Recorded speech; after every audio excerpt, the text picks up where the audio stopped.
Hello and welcome to the Cryptocurrency News channel. I'm going to talk a little bit more about earlier this week's crash and what it was caused by. I know I did a video telling people not to panic, but this crash was caused by first FATCATS selling spot and then by decompressing leverage traders. Now, Willy Woo actually said it was a healthy cleansing. Not really sure if there was. There's still a lot of longs out there. There's still a lot of margin traders out there, but maybe the most degenerate ones have actually been kicked off the island, which is always a good thing. If you're talking about the ones that are leveraging 100x or 125x, which by the way, you should never actually do in crypto. In the US, there's no way to actually leverage that much unless you use a VPN to access like BitMEX or something else that allows you to leverage 100 or 125x, which can get you wiped out in a very, very short while. So what happened is like the long-term holders did not actually sell. The long-term holders actually kept buying more.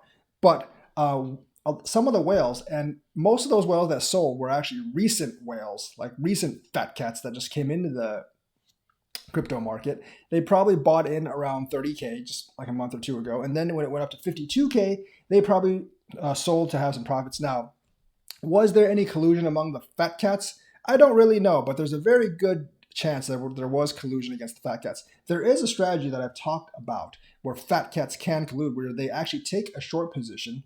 And because crypto is not regulated, no one checks this stuff. They take a short position.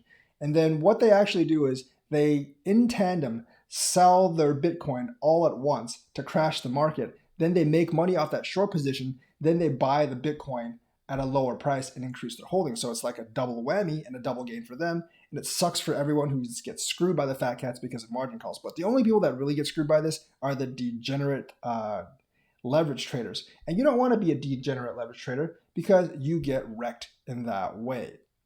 So this technique is called slamming the door, and what they do is they take a short position and then like they take turns selling large chunks of Bitcoin on the spot market, and that starts a cascade effect. Like you sell 1,000, then after you sell, I'll sell 1,000, and after I sell, he sells 1,000. Then we'll just rotate the pattern a couple times, and then once people see that coming, like a lot of the panic sellers will sell their coins too, and that's a cascading effect to bring the Bitcoin market down 1 or 2,000 just by spot trading. And then 1 or 2,000 comes down, then like people who are leveraged 120 or 125x, their positions have to exit. They start getting margin called, they start getting liquidated, and that starts a cascading effect to 5 or 10,000. So you only really have to sell down 2 or 3,000 to actually have that cascading effect, have Bitcoin come down 5 or 10,000. That technique, I believe, is called slamming the door, and it is actually illegal.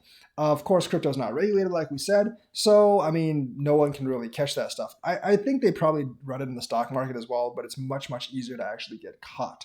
So basically, you can always blame this on the fat cats, or in crypto as we know them, the whales, because they're the ones behind all of this. Some of them may just be taking profit, and when they saw it coming down, they joined the sell-off.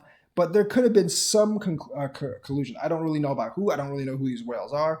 But fat cats can always collude and screw the little guy.